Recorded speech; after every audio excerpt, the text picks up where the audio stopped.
तुलसी बाबा संतों को, भगवंतों को, असंतों को, कौशल्या मैया, दशरथ बाबा, भरत जी महाराज, शत्रुघ्न जी, लक्ष्मण जी, सब तुलसीदास जी ने एक क्रम बड़ा विचित्र किया। पहले राम जी को प्रणाम करा, फिर राम नाम को प्रणाम। राम किसको प्रणाम कर रहा है? राम नाम।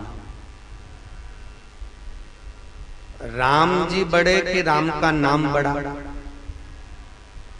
अरे बोले तो के राम का नाम बड़ा सीधा सहज। आप सबने कथा सुनी होगी। एक बार चार चोर चोरी करते करते तुलसीदास जी के आश्रम में पहुंच गए। झोंपड़े, बहुत पानी गिर रहा था, बहुत जल गए। तुलसीदास जी कुछ लिखने में लगे हुए थे। बाबा तो बाबा ही है।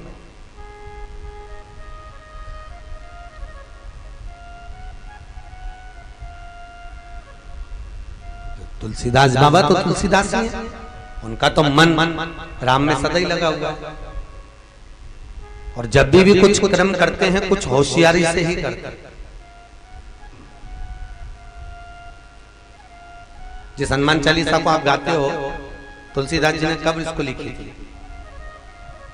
हनुमान चालीसा का जन्म कहां हुआ था? हनुमान चालीसा कब प्रकट हुई थी?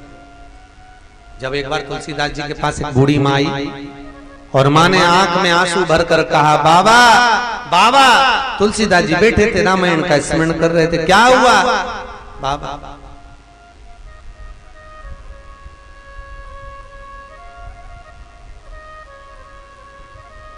जैसे तुलसीदास जी पूछ रहे हुआ क्या, बोल तो सही। बस माँ ने तो आई और आकर प्रणाम करा। जैसे प्रणाम करा तो तुलसीदास जी ने कहा, अखंड सौभाग्यवती भव। अच्छा, नारी अगर चरण छुएगी संत गुरु के तो आशीर्वाद अखंड। अब तो और तेज रोने लगी। अरे महाराज जी, तुमने ऐसा आशीर्वाद दे दिया अखंड सौभाग्यवती होने का। मेरा पति तो मरा हुआ पड़ा हुआ है, 2 घंटे हो गए उसको मरे हुए, वो पड़ा वहां पर, बॉडी पड़ी है, उसको उठाने के लिए तो आप आई थी, आप आशीर्वाद दे रहा अखंड सौभाग्यवती होने का। तुलसीदास जी ने मन में सोचा, काका लफड़ा हो गया। आशीर्वाद निकल गया अखंड सौभाग्य होने का, और ये के लिए पति मरा हुआ पड़ा है। तो चिंता मत कर, जा तेरे पति के पास जा। मैंने राम पोथी का स्मरण कर कर राम कथा पढ़ते पढ़ते तुझे वर दिया है। वचन देता हूं कि तेरा पति जिंदा हो जाएगा, जा। और वो जब दौड़ कर गई, जाकर देखा तो पति जीवित हो गया। अब तुलसीदास जी का चमत्कार अकबर तक पहुंच गया। अब जैसे अकबर को मालूम पड़ा कि तुलसीदास जी ऐसा चमत्कार करते हैं कि मरे हुए को जिंदा कर देते हैं, तो तुलसीदास जी को अकबर ने बुलवाया। तुलसीदास इधर आओ। आए, हाथ में करताल थी, भगवत नाम का जाप कर रहे थे, राम राम जप रहे थे। बाजू में रामचरितमानस। तुलसीदास, क्या है तुम्हारे हाथ में? तुलसीदास जी बोले, राम पोथी। ले लो इनसे। राम पोथी ले लिया। करताल ले लो, ले लिया। तुलसीदास, हमने सुना है तुम बहुत चमत्कार करते हो, हमको कोई चमत्कार दिखाओ। अकबर तेरा सिंहासन पर चढ़, हमें कोई चमत्कार दिखा। अब तुलसीदास जी बोले, कैसा मूर्ख है, कोई चमत्कार दिखाने का होता है? ये तो भगवान की कृपा, कोई मैं जादू टोना थोड़ी ना जानता। मैं तो भगवान का भजन करता हूँ, कथा करता, सत्संग करता, भजन करता, बस उसी के बल पर कुछ बोल देता, हो जाता तो हो जाता। मैंने कौन सा चमत्कार करा? नहीं, तुम्हें चमत्कार दिखाना पड़ेगा। तुलसीदास जी कहे, मैं चमत्कार नहीं दिखा सकता, मुझे कोई चमत्कार करना आता, मैं कोई जादू टोने वाला, मैं कोई जादूगर। इतने में अकबर को गुस्सा आ गया, ले जाओ जेल में बंद कर दो तुलसीदास को, जब तक ये कोई चमत्कार नहीं दिखा इसको छोड़ना मत। बंद कर दिया जाए। और सुनो, ठीक 22वें दिन तुलसीदास को मृत्यु दंड दिया जाएगा, पटक दंड। तुलसीदास जी जेल के अंदर, पोथी भी नहीं, पुराण भी नहीं, तुलसीदास जी मन में सोचे भगवान क्या करूं, ये पगला अकबर ऐसा पीछे पड़ा, इसको चमत्कार दिखाना मैं करूं तो करूं क्या। उसी जेल में, उसी कैद में तुलसीदास जी ने रामचरितमानस का आनंद करते हुए हनुमान चालीसा की रचना कर दी। श्री गुरु चरण सरोज रज निज मन मुकुर सुधार, बरनउँ रघुबर विमल जसु जो दायक फल। तुलसीदास जी ने रामचरितमानस की रचना उसी जेल के अंदर कर दी। और जैसे जैसे तुलसीदास रामचरितमानस के अनुसार उस हनुमान चालीसा का वर्णन करते चले जाते, अकबर के राज्य में बंदर बढ़ते चले जाते। देवबंदर, देवबंदर, ये तो रामायण है।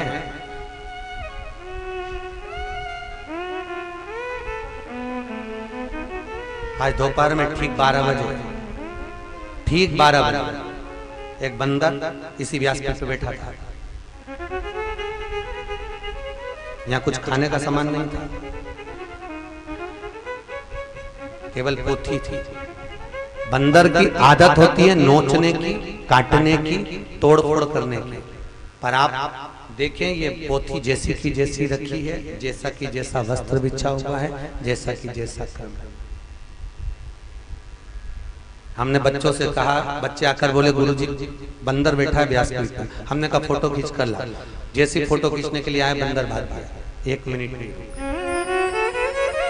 ठीक 12 बजे बंदर यहाँ बैठा हुआ। अब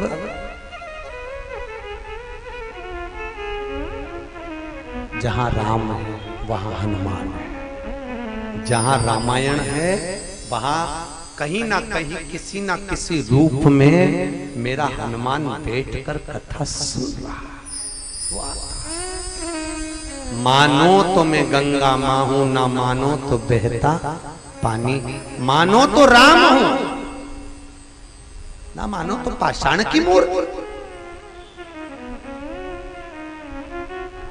जो समझ गया उसको भान हो गया। तुलसीदास जी ने जैसे जैसे हनुमान चालीसा पढ़ना प्रारंभ करी, जैसे जैसे जैसे तुलसीदास जी चालीसा पढ़ते जाते हैं वैसे वैसे बंदर बढ़ते चले जाते हैं। अकबर के राज्य में इतने बंदर हो गए, इतने बंदर हो गए, अकबर खुद परेशान हो गया। छत पर जहां सोए उस कमरे में घुसा, अकबर परेशान, क्या करें, ये आ कहां से रहे, इतने बंदर बढ़ कैसे गए, ये बंदर कहां कहां से आ रहे हैं, अरे हो क्या रहा है। अकबर तुरंत उसी समय पर फिर किसी ने सूचना करी कि वहां पर ब्रज की रज में सूरदास रहता है। सूरदास जी के पास खबर पहुंची। सूरदास से पूछा गया बंदर क्यों बढ़ रहे हैं। सूरदास जी बोले अयोध्या का तुलसीदास तुम्हारी कैद में है, उसको छोड़ो नहीं तो बंदर तुम्हारे और राज्य में प्रवेश कर जाएगा। तुलसीदास जी को अकबर ने नाक रगड़कर हाथ जोड़कर कैद से मुक्त करा, कैद से मुक्त। शास्त्र कहता है तुलसीदास जी ने जो हनुमान चालीसा की रचना करी, इस चालीसा का केवल एक एक शब्द, एक एक संबोधन, एक एक चौपाई, एक एक अंश व्यक्ति को कहां पहुंचा देता है। उज्जैन में हॉस्पिटल बना है, उज्जैन में एक हॉस्पिटल बना है, हनुमान चालीसा हॉस्पिटल। कौन सा हॉस्पिटल है? हनुमान चालीसा। दवाई नहीं दी जाती, औषधि नहीं दी जाती, केवल हनुमान चालीसा से रोग को मुक्त किया जाता है। कई लोगों को आराम मिलता है केवल हनुमान चालीसा से। हनुमान चालीसा की एक लाइन निकाल कर दी जाती है, तुम्हें कौन सा रोग हो गया, तुम्हें कैंसर हो, तुम्हें कौन सा रोग है, कि कब करो, कोई किसी को कोई रोग, किसी को कोई रोग, तो उसके लिए एक लाइन निकाल कर दे दी जाती है और कहता है इसका अनुष्ठान करिए, जाप करो। और वहां पर पलंग नहीं लगा, केवल एक आसन दिया जाता है, उस पर बैठकर जाप करा जाता है। इतना जाप करवाते, इतना जाप करवाते, मात्र 15 दिन में ठीक होकर घर भेज दिया जाता है महाराज। हनुमान चालीसा के दुनिया के लोग समझे तब तो वो तो केवल सोचते हैं पाठ है, केवल एक पूजन है। अमेरिका के विदेश के लोगों ने कनक धारा के पाठ से सोना उत्पन्न कर लिया, श्री सूक्त के पाठ से लक्ष्मी, अपन कहते हैं श्री सूक्त से लक्ष्मी आती है, वो सोना इकट्ठा करते हैं, वो सोना बनाने का मंत्र ढूंढते हैं और हम केवल पाठ करते हैं। समझे तुम? हनुमान चालीसा से रोग संकट कटे मिटे सब पीरा, जो सुमिरे हनुमत।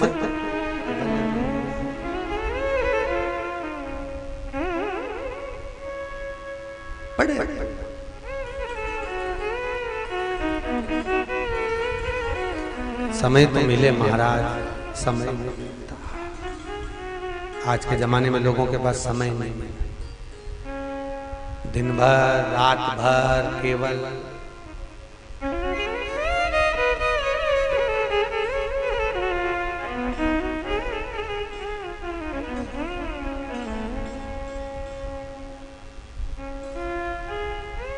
आसक्तियों से परिपूर्णता इतनी प्रबल है कि भगवत भजन होए तो होए। भगवान भी कैसे तारे, कैसे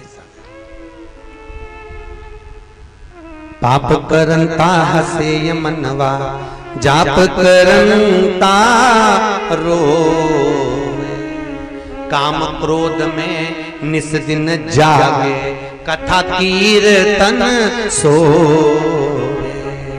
ऐसी फूटी पड़ी तकदीर, कहो ना कैसे तारोगे। मेरे रघुवर कैसे तारोगे, ओ राम जी कैसे तारोगे।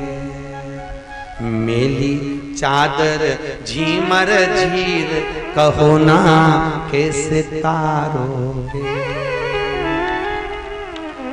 पापों में लिप्त कोई नाटक देखने को बिठा दे, फिल्म देखने को बिठा दे, मोबाइल देखने बिठा दे, तो 3-4 घंटा एक जैसे देखेंगे।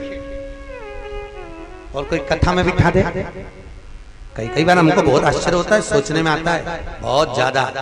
माताएं 3 घंटा ब्यूटी पार्लर में जाके बैठ जाती है और पार्लर वाली ऐसी ना जाने क्या पोत पुता के 2 ककड़ी धर के बिठा देती है। फिर तो ना वो मोबाइल देखे, ना हाथ हिलाए, ना पांव हिलाए। कोई बात भी करे तो बात नहीं करे, क्योंकि बात करेगी तो मुंह में सल पड़ जाएगा। एक जैसी बैठी,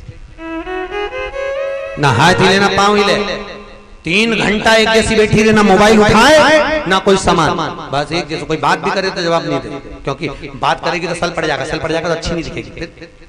एक जैसी ककड़ी 3 घंटे पार्लर में बैठी तो योग जैसी बैठी, और कथा में बैठी तो रामदेव बाबा का सारा आसन लगा लिया। कहीं पांव लंबा करें, कहीं हाथ लंबा करें, कहीं यूं करें। रामदेव बाबा के पूरे आसन पूरी व्यासपीठ के सामने लग जाए, पूरे आसन।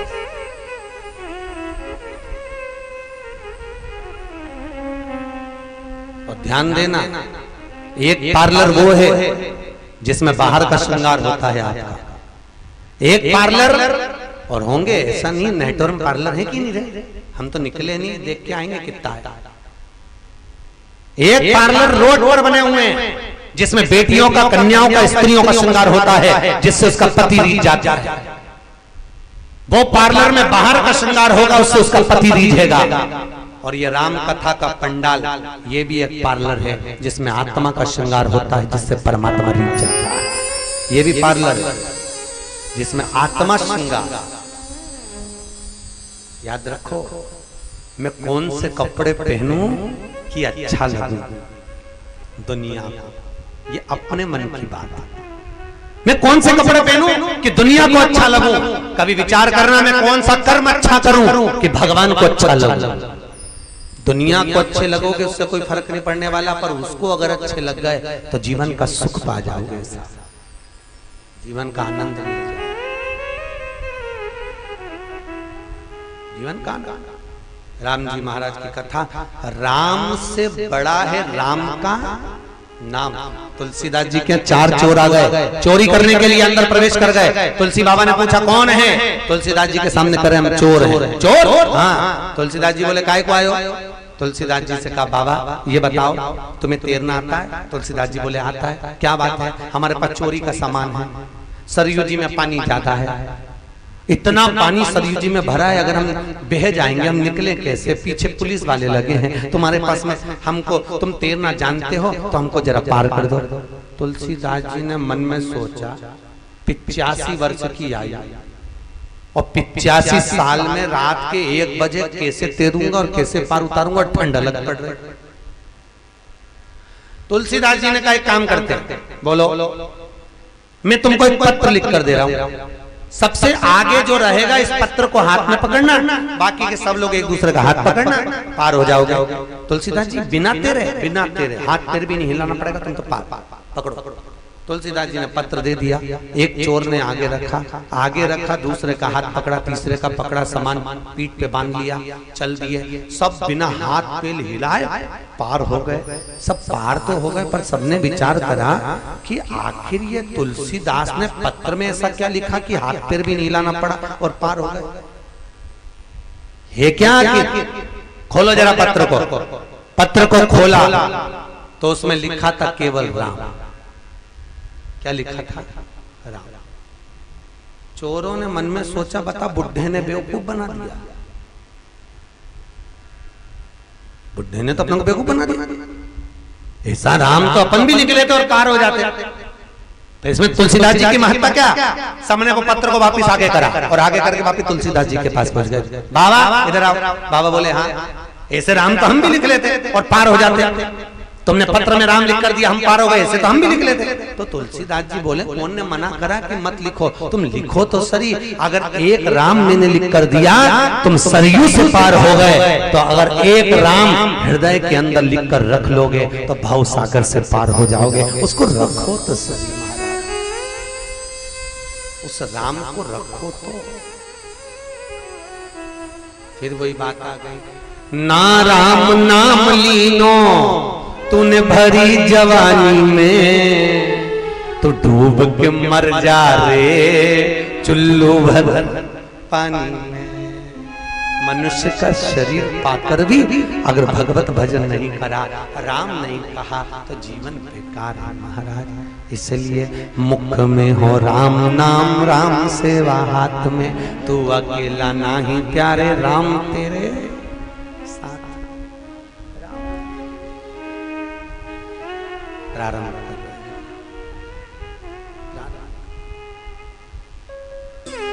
तुलसीदास जी ने राम जी का स्मरण करा, हनुमान जी का स्मरण करा। प्रारंभ कि संवत 1631 संवत 1631 संवत 1631 संवत 1631 करऊ कथा हरिपद धरि सीसा, करऊ कथा हरिपद धरि सीसा, करऊ कथा हरिपद धरि सीसा, करऊ कथा हरिपद धरि सीसा। श्री राम जय जय राम, श्री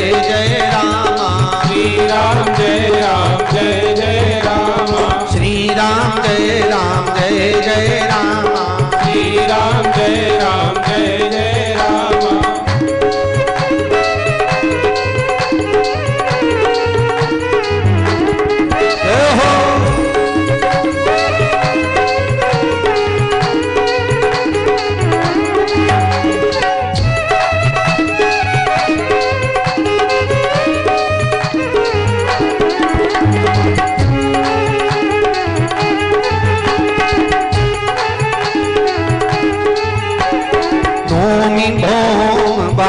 मधुमासा, मधुमासा, अवधपुरी यह चरित प्रकाशा, अवधपुरी यह चरित। महाराज तुलसी बाबा ने संवत 1631 में रामचरित मानस की रचना की। कल आपको कथा में कहा था 80 वर्ष की आयु में तुलसीदास जी रामायण। कितने वर्ष की आयु में? 80। कल आपको कथा में कहा था बुढ़ापा जैसे जैसे आता है परिवार में आसक्ति बढ़ती जाती है, और तुलसीदास जी को ऐसा ज्ञान प्राप्त हो गया कि तुलसीदास जी उस बुढ़ापे को संवारने में लग गए। 3 किस्मत वाले हैं साथ, 3 भाग्यशाली हैं, 3 किस्मत वाले हैं। पहले नंबर पर दशरथ जी महाराज जिनके घर में राम जन्मे, दूसरे नंबर पर भीष्म पितामह जिन्होंने भगवान कृष्ण का बचपन से लेकर जवानी तक का दर्शन करा। तीसरे नंबर पर है गिद्धराज जटायु,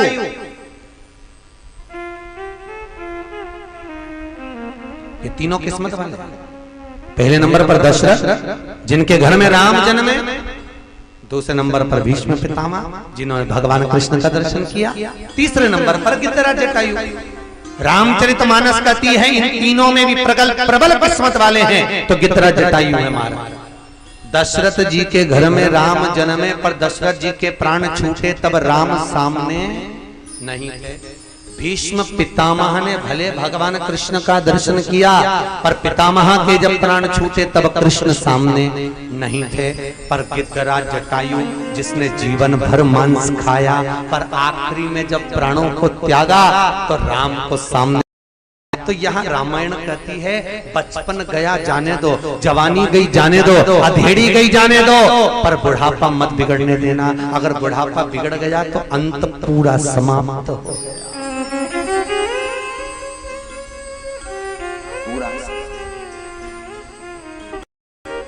बचपन खेल में खोया, जवानी नींद भर सोया, बुढ़ापा देख कर रोया, सिराने मौत हंसती है।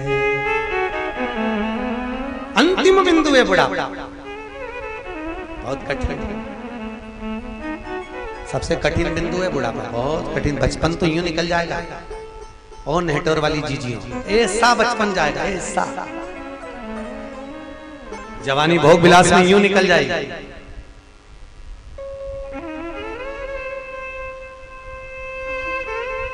अधेड़ी कमाने में निकल जाएगी, और कमाना और कमाना और कमाना। पर सबसे ज्यादा कठिनाई आएगी नेत्रों से दिखाई नहीं दे, कान से सुनाई नहीं दे, पाँवों से चला नहीं जाए, हाथों से काम नहीं सरे, मुंडा में सोफा सेट गिर गया, सब दांत गाए।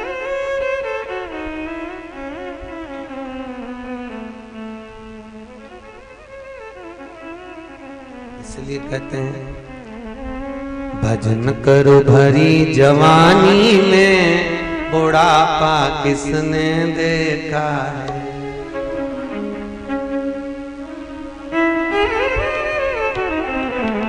बुढ़ापे में बहरे हो जाओगे, कथा तुम सुन नहीं, अरे बोलो तो, कथा तुम सुन नहीं पाओगे। कथा सुनो भरी जवानी में, बुढ़ापा किसने देखा है। कथा सुनो भरी जवानी में, बुढ़ापा किसने देखा है। भजन कर भरी जवानी में, बुढ़ापा किसने देखा है। भजन कर भरी जवानी में, बुढ़ापा किसने देखा है। और सुनो ना हिटोर वालों, अगर तुम्हें बुढ़ापा अच्छा लगता हो तो भले मत करना। बहुओं से कहते हैं हम तो बुढ़ापा ना करें, और बहुओं से निवेदन है बिल्कुल सतर्क रहो। जब तक जिंदगी है मरे कामों का ठोका है, काम करते रहोगे, दुनिया को अच्छे लगते रहोगे। थोड़ा समय निकालो भगवान के लिए। भजन कर भरी जवानी में, बुढ़ापा किसने देखा है। भजन कर भरी जवानी में, बुढ़ापा किसने देखा है। बुढ़ापा किसने देखा है, बुढ़ापा किसने देखा है। बुढ़ापा किसने देखा है, बुढ़ापा किसने देखा है। भजन कर भरी जवानी में, बुढ़ापा किसने देखा है। भजन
दरस तुम कर नहीं पाओगे, दरस तुम कर नहीं पाओगे। दरस कर भरी जवानी में बुढ़ापा किसने देखा है, दरस कर भरी जवानी में बुढ़ापा किसने देखा है। भजन कर भरी जवानी में बुढ़ापा किसने देखा है, भजन कर भरी जवानी में बुढ़ापा किसने देखा है। बुढ़ापा किसने देखा है, बुढ़ापा किसने देखा है, बुढ़ापा किसने देखा है, बुढ़ापा किसने देखा है। भजन कर भरी जवानी में बुढ़ापा किसने देखा है, भजन कर भरी जवानी में बुढ़ापा किसने देखा है। भजन कर भरी जवानी में बुढ़ापा किसने देखा है, भजन कर भरी जवानी में बुढ़ापा किसने देखा है। रामचंद्र भगवान कौन देखा है बुढ़ापे में कहाँ जाओगे महाराज। शास्त्र गया बचपन गया जाने दो, जवानी गई जाने दो, अधेड़ी गई जाने दो, बुढ़ापा मत बिगड़ने दो। बहुत कठिनता से मिलता है महाराज, बड़ी मुश्किल से।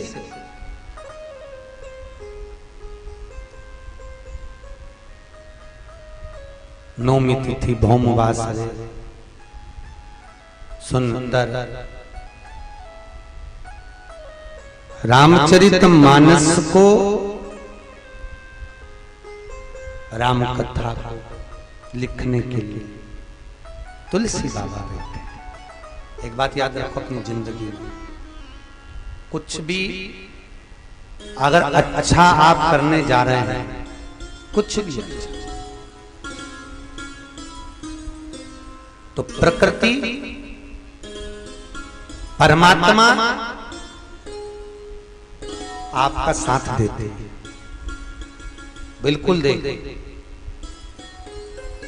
आप जब बुरा कुछ करने के लिए जाओगे तो प्रकृति और परमात्मा दोनों साथ नहीं देते, दोनों अनुकूल नहीं है।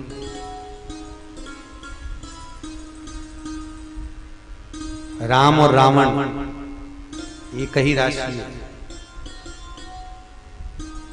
लक्ष्मण जी को जब ज्ञान दिया था ना रावण ने मृत्यु सैया के समय पर, तो एक ही बात कही थी रावण ने, लक्ष्मण तेरे भाई से ज्यादा उम्र है मेरी,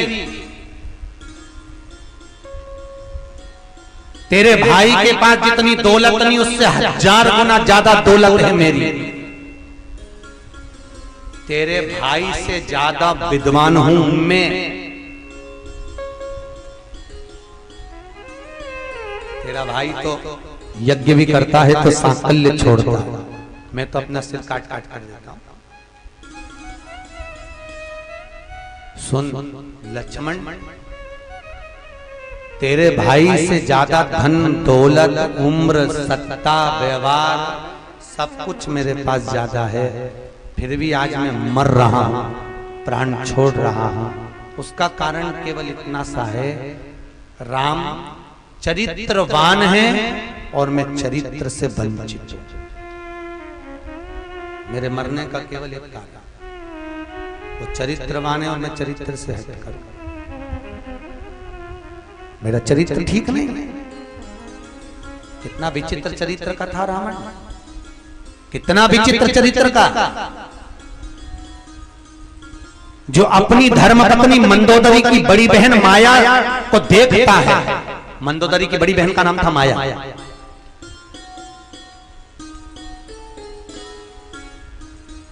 अपनी बड़ी बहन मंदोदरी की बड़ी बहन को माया को देखकर कहता है माया इतनी सुंदर है, और एक दिन माया का हाथ पकड़ लेता है। माया का हाथ पकड़ा उस रावण ने,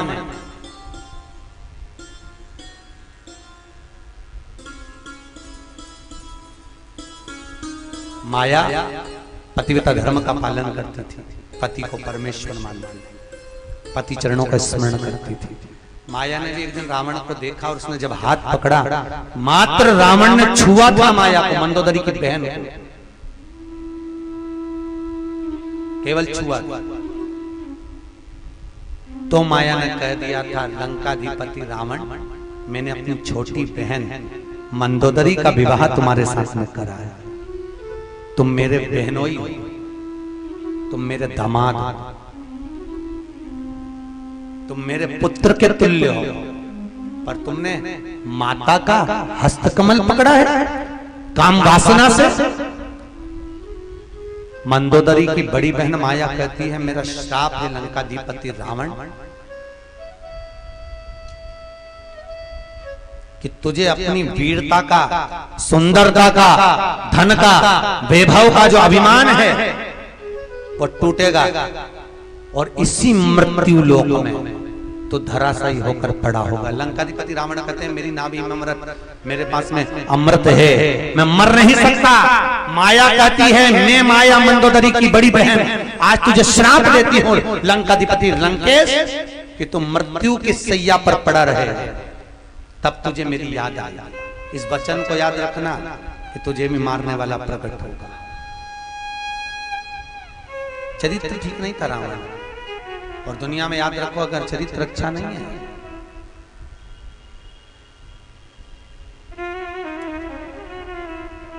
क्रीम लगाने से चेहरा आधा घंटा चमकता है। क्या लगाने से? बोलो जम के बोलो, जरा जम के बोलो।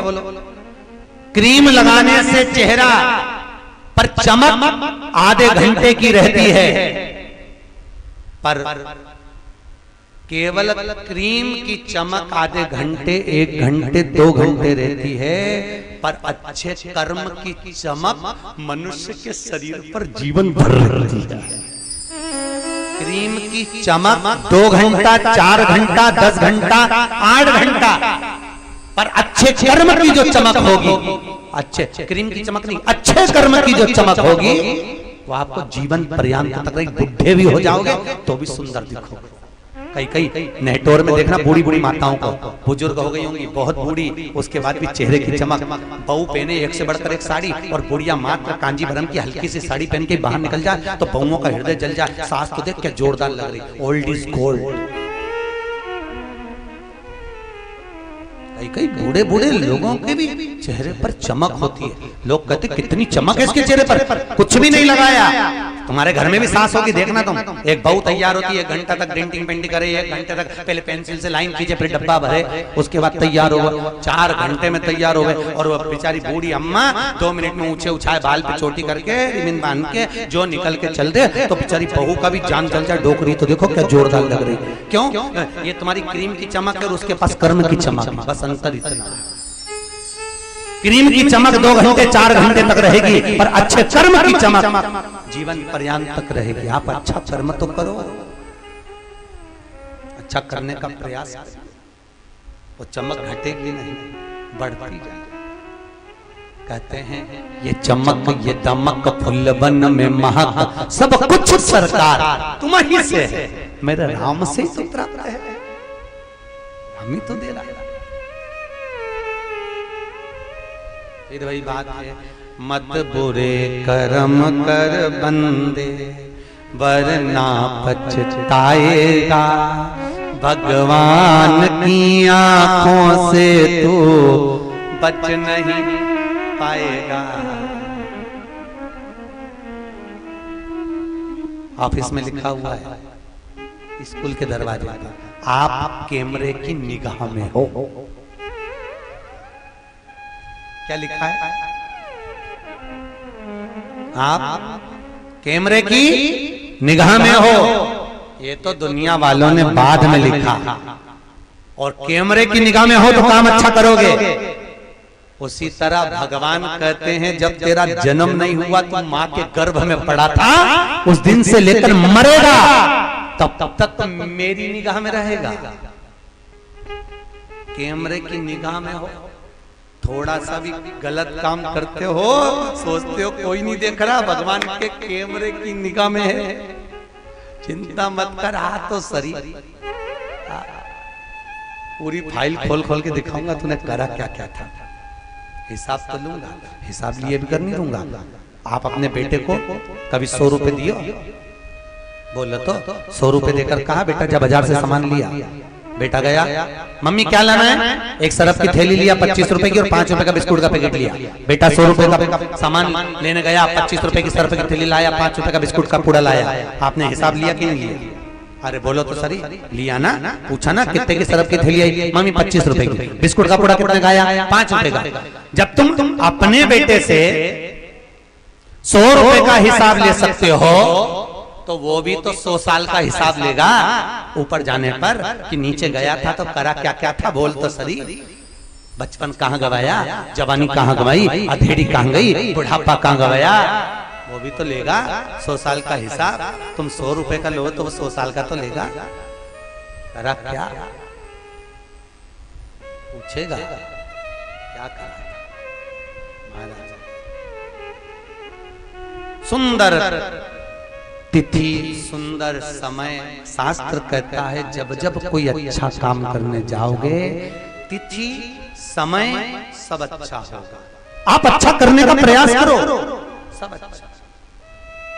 और हुआ नौमी भोमवार मधुमासा, नौमी भोमवार मधुमासा, अवधपुरी यह चरित प्रकाशा, अवधपुरी यह चरित प्रकाशा, मंगल भवन या मंगलहारी, मंगल भवन मंगलहारी, ओ मंगल भवन या मंगलहारी, मंगल भवन मंगलहारी। श्री राम जय राम जय जय राम, श्री राम जय राम जय जय राम, श्री राम जय राम जय जय राम, श्री राम जय राम जय जय राम। महाराज सारी तिथियां अनुकूल हो गई, सारे नक्षत्र अनुकूल हो गए, सारा समय अनुकूल हो गया, सब कुछ एक समय पर निश्चित हो गया, सब समय अच्छा आया। जब रामचरितमानस तुलसी बाबा वर्णन करने के लिए बैठे,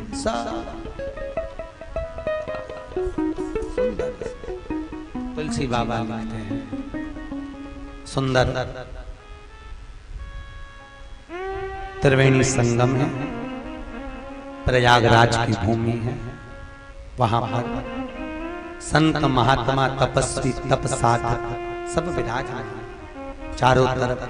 भरद्वाज मुनि बसहि प्रयागा, भरद्वाज मुनि बसहि प्रयागा, भरद्वाज मुनि बसहि प्रयागा, भरद्वाज मुनि बसहि प्रयागा, तिन्हि राम पद अति अनुरागा, तिन्हि राम पद अति अनुरागा, तिन्हि राम पद अति अनुरागा, तिन्हि राम पद अति अनुरागा। ओ श्री राम जय राम जय जय राम, श्री राम जय राम जय जय राम, ओ श्री राम जय राम जय जय राम, श्री राम जय राम जय जय राम। भरद्वाज बाबा वहां पर विराजमान थे, सुंदर त्रिवेणी का संगम था, संत बहुत थे, आनंद चल रहा था, भगवत नाम का स्मरण चल रहा था, सारे सुख वहां समान थे।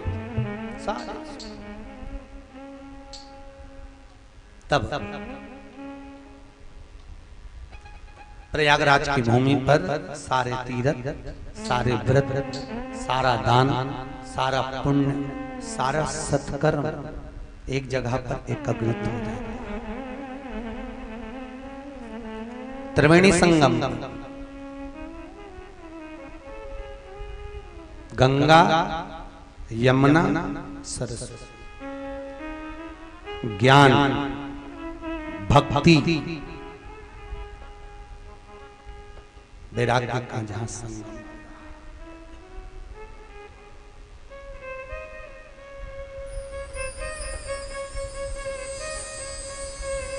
संत के चरण, संतों का सानिध्य जहां मिले, जहां मिले उस सब जगह पर एक मांगने की ललकता समाप्त हो जाना चाहिए।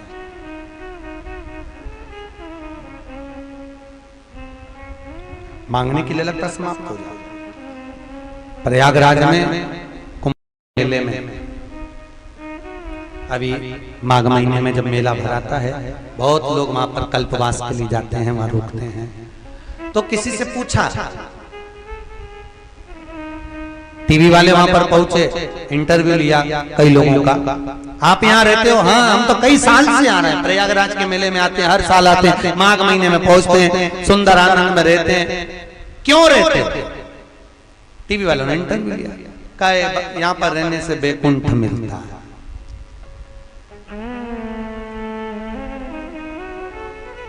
राम कथा कहती है, अगर आप किसी संत के दरवाजे पर गए हो, किसी तीर्थ में गए हो या किसी व्रत को कर रहे हो, उसमें मांगने की ललकता नहीं होना चाहिए, आसक्ति नहीं होना उसमें। मुझे बैकुंठ जाना। एक महाराज जी ने प्रवचन में कहा, आप में से बैकुंठ कौन कौन जाना चाहता है? महाराज जी ने प्रवचन में पूछा, सबने हाथ उठाया। आगे एक 70 साल की बूढ़ी माँ बैठी थी, उसने हाथ नहीं उठाया। महाराज जी ने पूछा, माँ आप बैकुंठ नहीं जाना चाहती? बूढ़ी अम्मा बोली, नहीं महाराज। क्यों नहीं जाना चाहती? महाराज जी ये सबकी सब बैकुंठ चली जाएगी तो मेरा गांव तो वैसे बैकुंठ हो जाएगा, क्योंकि इनके कारण तो नरक बना हुआ, दिन भर लड़े, दिन भर झगड़ा करे, दिन भर आप शब्द बोले, दिन भर ताना दे, तो कम से कम ये चली जाए तो मेरा गांव तो वैसे नेटोर तो बैकुंठ है, राम कथा उड़ी तो वैसे बैकुंठ हो जाएगा, गंगा जी का घाट है, सब बढ़िया है, परंतु इनके कारण में नरक बना हुआ, ये जाए न बैकुंठ बने, बस ये निपट जाएगा। बाकी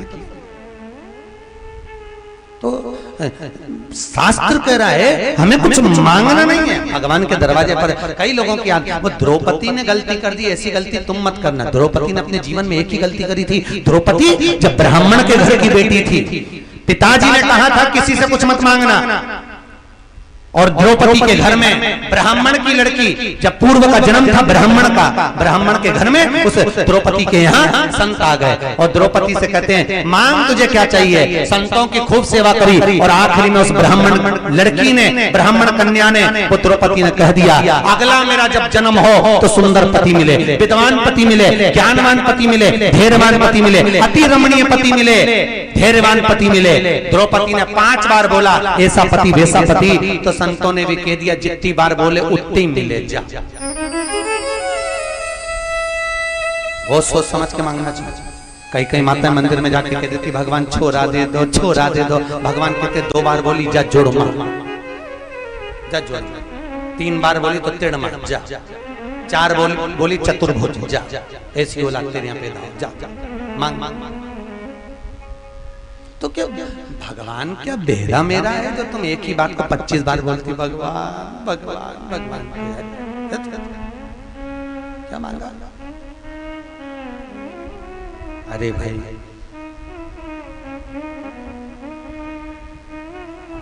भरद्वाज बाबा प्रयागराज में रहकर, संतों के बीच में रहकर अगर कुछ मांग रहे हैं किसी संत से, अभी आगे आएगा याज्ञवल्क्य बाबा से कुछ कहेंगे, कुछ मांगेंगे, तो धन नहीं, दौलत नहीं, सत्ता नहीं, वैभव नहीं, मांगा तो केवल इतना मांगा कि मुझे राम कथा सुना दो, राम का चरित्र सुना। हम क्या भगवान से मांगना तो देना हो तो दीजिए जन्म जन्म का, बस इतनी कृपा कर दो, बहुत, ज्यादा नहीं चाहिए, बहुत। हम करेंगे क्या? थोड़ा सुंदर आनंद चल रहा है, तभी उसी जगह पर यज्ञ विद्वान थे,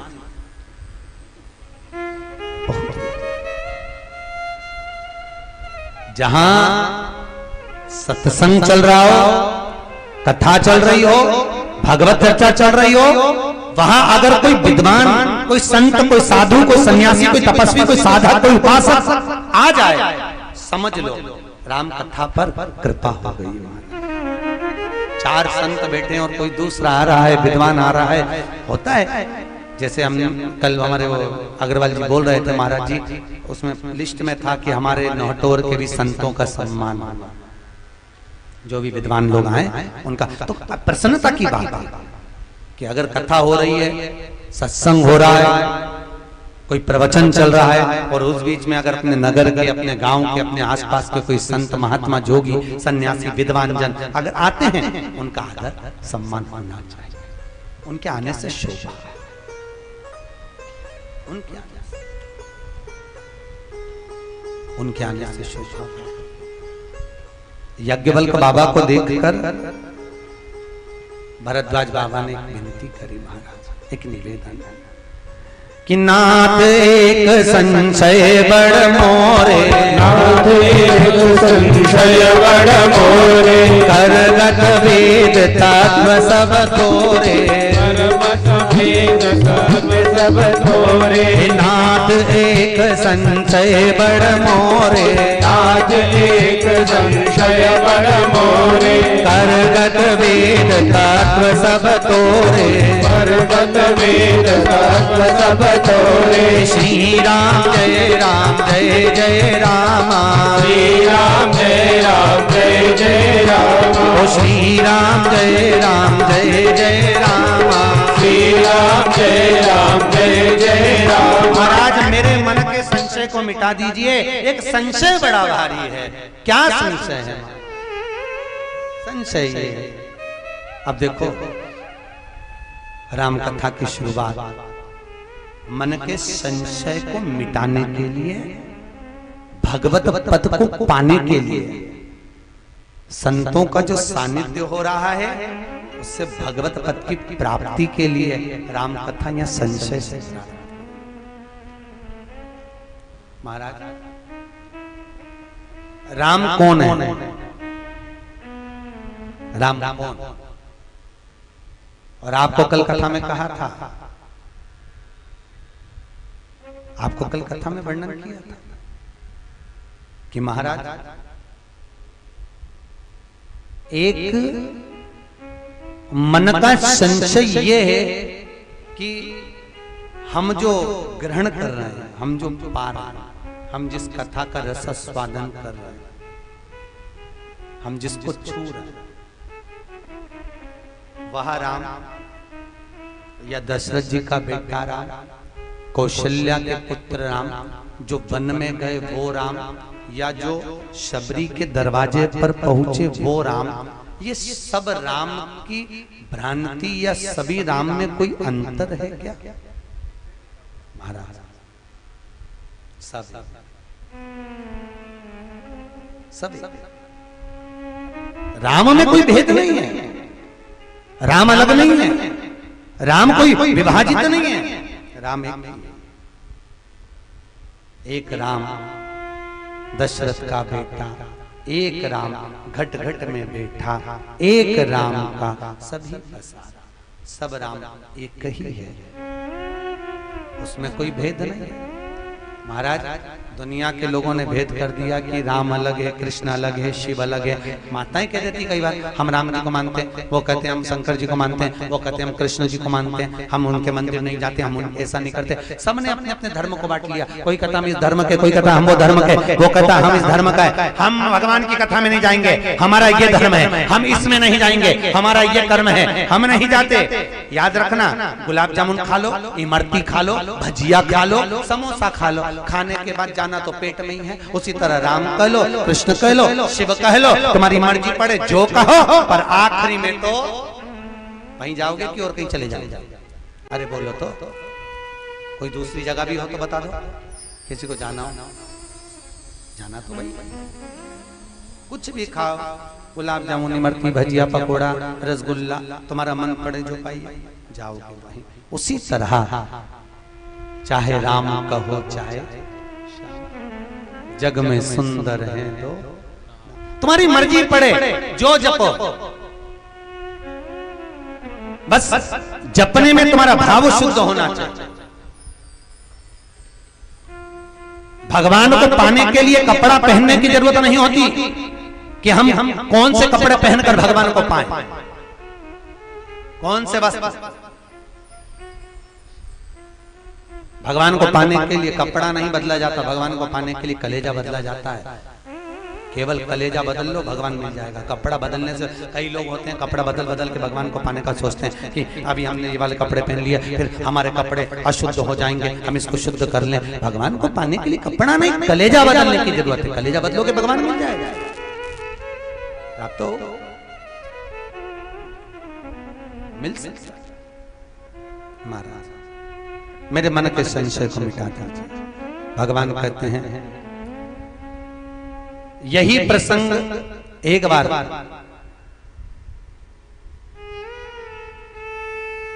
भगवान शिव कैलाश पर विराजमान थे।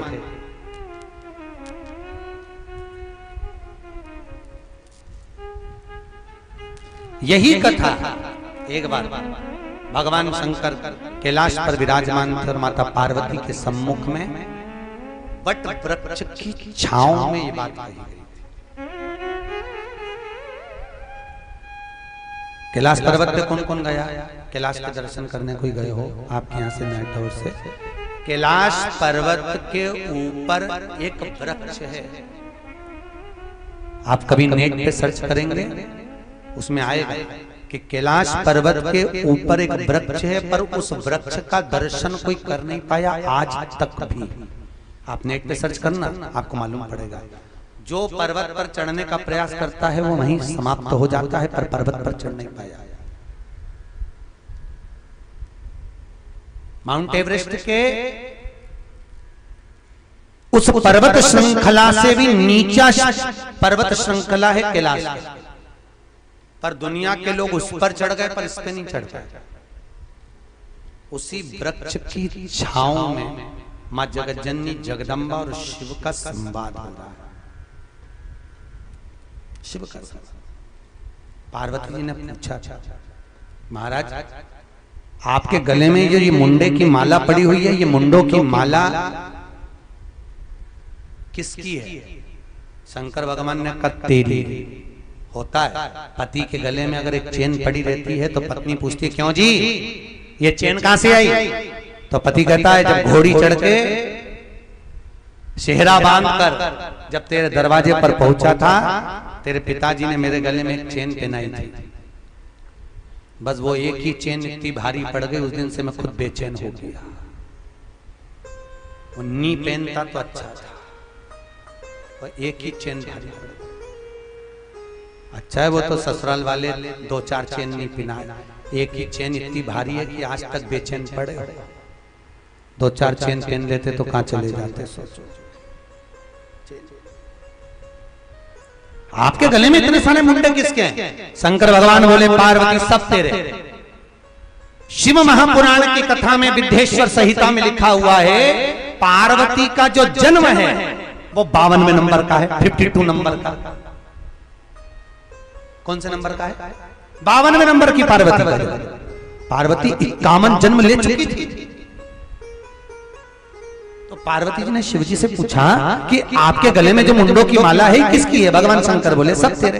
पार्वती जी बोली इतने सारे मुंडे मेरे? हाँ गिन लूं, गिन ले। पार्वती ने गिनती लगाई 1 2 3 4 5 6 7 8, जो गिनने बैठी तो 51 मुंडे थे। तो शंकर भगवान से पार्वती जी बोली ये 51 मुंडे मेरे? हाँ सब तेरे। पार्वती जी बोली इसमें 1 मुंडा तो तुम्हारा भी होगा। शंकर भगवान बोले वो काय के लिए? पार्वती जी बोली 51 बार मैं निपटी तो 1 बार तो तुम भी निपटे होगे। 51 बार अगर मैं गई हूं तो 1 बार तो तुम भी गए होगे। शंकर भगवान बोले मेरे प्राण नहीं छूटते, मैं अजरम रहूंगा। महाराज ऐसा क्या तुमने खा रखा है जो तुम अमर हो गए? शंकर भगवान बोलते हैं मैंने अमर कथा सुन रखी। वो अमर कथा ही राम कथा है, उसको मुझे सुनना है। भगवान बोले अरे ओ पार्वती एक बार तो सती का जन्म पाई थी। सती तुझे ले गया था। एक बार त्रेता जुग माही, एक बार त्रेता युग माही, एक बार त्रेता जुग माही, एक बार त्रेता युग माही। शंभु गए कुंभज ऋषि पाही, शंभु गए कुंभज ऋषि भाई। श्री राम जय जय रामा।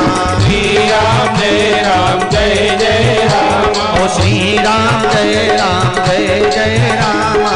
श्री राम जय जय रामा। एक बार त्रेता युग के समय पर आनंद में सुख रख कर मुझे तुझे सती कुंभज बाबा के आश्रम में अगस्त ऋषि के आश्रम में लेकर गया। जैसे ही अगस्त ऋषि के आश्रम में पहुंचे, कुंभज बाबा के आश्रम में पहुंचे, वैसे ही कुंभज ऋषि ने उठकर अपन दोनों को प्रणाम कर दिया, अपन दोनों को नमन किया, प्रणाम। सती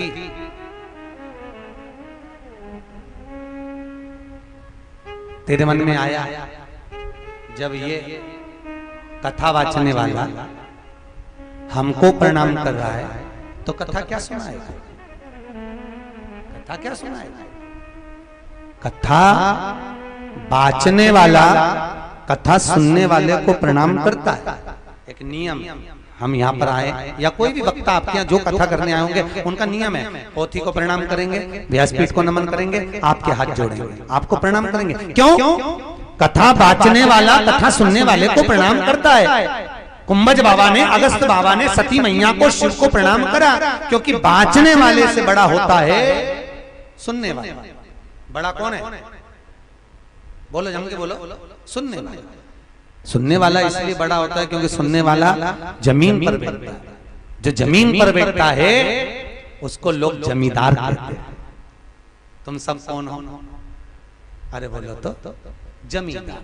तुम लोगों के पास में जमीन है, तुम जमींदार। खूब जमीन तो जमींदार। जमीन पर बैठने वाला जमींदार, चार पाए की चौकी पर बैठने वाला चौकीदार। अब कथा सुनने वाला जमींदार है, कथा वाचने वाला चौकीदार। अब जमींदार बड़ा कि चौकीदार बड़ा? जमींदार बड़ा होता है इसलिए जमींदार की मर्जी, बैठा तो बैठा, नहीं तो उठ के चल दिया। जमींदार की मर्जी, कभी पांव लंबे कर ले, कभी हाथ लंबे कर ले। कई कई जमींदार तो इतने होशियार रहते हैं, जेब में से निकाल के मल भी लेते हैं कथा। और कई कई जमींदार मलते मलते भजन में फटकी भी दे ले। और जैसे ही महाराज जी बोले हाँ रहा, वो तो जमींदार का मन होता है, वो तो जो कर सके। दिक्कत तो बेचारे चौकीदार की है। एक बार हाथ जोड़ के जो चढ़ के बैठा, जब तक 3 घंटा पूरा नहीं हो जाए तो हिल नहीं सकता। जमींदार का तो मन बैठा तो बेटा, नहीं तो उठ के चले गए, पानी पीने चले गए, यहाँ घूम आए, वहां घूम आए। बेचारा चौकीदार तो जैसा बैठा बैठे। और जमींदार बड़ा, चौकीदार, जमींदार बड़ा, चौकीदार तो चौकीदार। राष्ट्र के 2 चौकीदार हैं। एक भारत की बॉर्डर पर खड़े हैं हथगोले बंदूकें लेकर, वो भारत की भूमि की रक्षा कर रहे हैं। एक भारत के चौकीदार, भारत के संत महात्मा कथाकार, जिनके हाथ में हथगोले बंदूक नहीं, भागवत रामायण जैसे ग्रंथ हैं, वो भारत की भूमि की रक्षा कर रहे हैं। और भारत के कथाकार, संत महात्मा भारत की सभ्यता और संस्कृति की रक्षा कर रहे हैं। ये भी तो महाराज कुंभज बाबा के चरणों में शिव और सती बैठ गए, कथा चालू हो गई। कथा पर कथा में मन तो लगना चाहिए ना, बैठने से क्या होता है? बैठने को तो कोई भी बैठ जाए। शंकर जी तो महाराज यहाँ पर शास्त्र कह रहा है कि राम कथा मुनि बरज बखानी, कथा मुनि बरज बखानी, ओ राम कथा मुनि बरज बखानी, राम कथा मुनि बरज बखानी। ओ सुनी महेश परम सुख मानी, सुनी महेश परम सुख मानी, ओ सुनी महेश परम सुख मानी, सुनी महेश परम सुख मानी। ओ श्री राम जय रामा, श्री राम जय रामा, ओ श्री राम जय रामा, श्री राम जय राम। महाराज राम कथा को मुनि ने बखान तो दिया, कह तो दिया, कथा चल भी रही, बचने भी लगे, पर सुख किसको मिला? कथा किसने सुनी? तो कहा सुनी महेश परम सुख मानी। ये नहीं लिखा कि सती और शिव सुख माने। किसको सुख मिला है? महेश को शंकर भगवान। सती का मन नहीं लगा। सती का मन इसलिए नहीं लग रहा क्योंकि सती का मन चला इसलिए गया क्योंकि सती के मन में ये आ गया कि ये हमारे हाथ जोड़ने वाला कथा सुनाएगा। अहंकार समा गया, अभिमान, मन नहीं लगा। कई लोगों को बड़ा अभिमान रहता है, मैं जब हम कथा सुनने आए तो हमारा नाम आना चाहिए, हमको बुलाया जाए, हमारा आदर करा जाए, हम आगे बैठे, हम पीछे बैठे, हम साथ बैठे। साहब मन में अभिमान समाहित हो जाता है। मेरा निवेदन है, राम कथा सुनने जा रहे हो तो घर पर अभिमान को रख कर आना। मैं और मेरे को घर छोड़कर आना कि मुझे कोई पूछे। राम कथा में तो ऐसे जाकर बैठना जैसे हनुमान जी जाकर बैठते हैं। कहाँ बैठते हैं, कैसे बैठते हैं, किसी को नहीं मालूम। बस राम कथा में मेरी अभिमतता को त्याग कर कथा में जाकर बैठ जा। मैं कौन हूं नहीं मालूम होना चाहिए, मैं क्या हूं मालूम नहीं होना चाहिए, मैं कौन हूं ये भी नहीं लगना चाहिए। अभिमत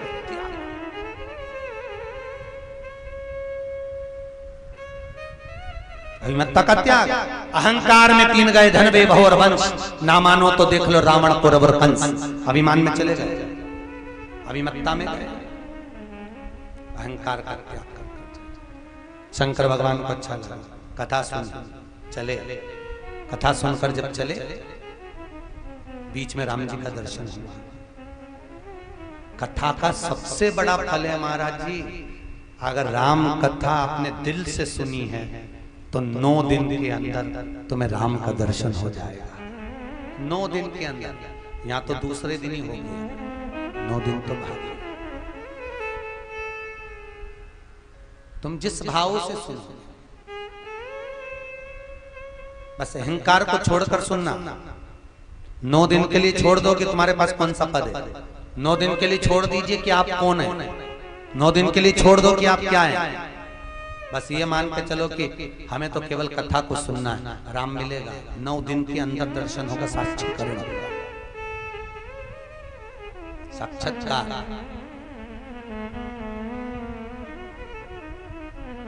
साक्षात्कार सहज नहीं है। इस भूमि पर राम जी महाराज कि जिस भूमि पर कथा होती है उस भूमि पर स्वयं हनुमान जी महाराज, संत महात्मा, जोगी, सन्यासी, तपस्वी, साधक आकर बैठ जाते हैं कथा सुनने के लिए। जब यहाँ से जाते हो, उठते हो, रज तुम्हारे शरीर में लगकर जब जाती है तो घर के लोगों का भी कल्याण हो जाता है। सहज है।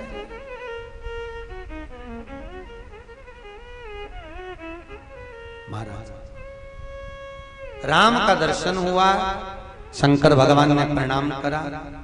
सती ने पूछ लिया किसको प्रणाम कर रहे हो, कि ये वही हैं जिनकी कथापन सुनकर आ रहा है। सती मैया हंसकर बोली, बताओ ये भगवान अपनी धर्म पत्नी के लिए रो रहा है, कहीं खो गई और रो रहा है। ये तो लीला है। मैं नहीं मानती, पत्नी कह रही है मैं नहीं मानती, सती कह रही है मैं नहीं जानती, मैं नहीं जानती ये राम, ये तो अपनी धर्म पत्नी के लिए रो रहे हो। तो परीक्षा ले सकती हो, जाओ। गई, सीता का रूप रख कर परीक्षा ली। राम जी ने कह दिया माँ अकेली आई है, पिताजी कहाँ है, शिव कहाँ है। सती का मुख उतर गया। शंकर के पास में आई, बाबा ने पूछा तुमने परीक्षा ली? नहीं महाराज, क्या परीक्षा लेना, जब आप कह रहे हो कि भगवान है तो फिर परीक्षा लेने की जरूरत ही क्या है। मैं तो प्रणाम कर कर वापिस आ गई।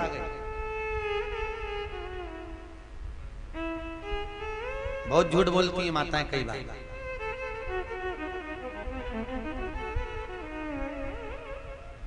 कई पतियों ने पूछा था तेरे पास पैसे हो तो दे दे, मुझे जरूरत है व्यापार में। मेरे पास तो है ही नहीं, मेरे पास तो 1 रुपया नहीं है, फालतू की बात कर रहे हो। और जैसे ही नोटबंदी हुई, जैसे ही नोटबंदी हुई, बेचारे पतियों के पास तो कुछ नहीं निकला, पर इनके पास में तो डब्बों में से भी निकल गए। और पतियों से कि हमारा बदला दो, हमारा बदला दो, ले जाओ। तो पति पूछे कितना है, बस 7-8 लाख। पति के चक्कर आ गया, चक्कर खा के नीचे उसका बीपी ऊंचा नीचा हो गया। तेरे पास इतना कहां से आया, मैंने तुझसे मांगा था, तूने तो मना कर दिया। वो तो मैंने जोड़ जोड़ के रखा था बच्चियों की ब्याह के लिए मेरे मायके से, तो तेरा बाप तो इतना दे ही नहीं सके। चोटी मेरा चोर चोर के रखा सब। तो बोलती हैं कई बार माताएं, बोलती हैं झूठ हो जाता, बोली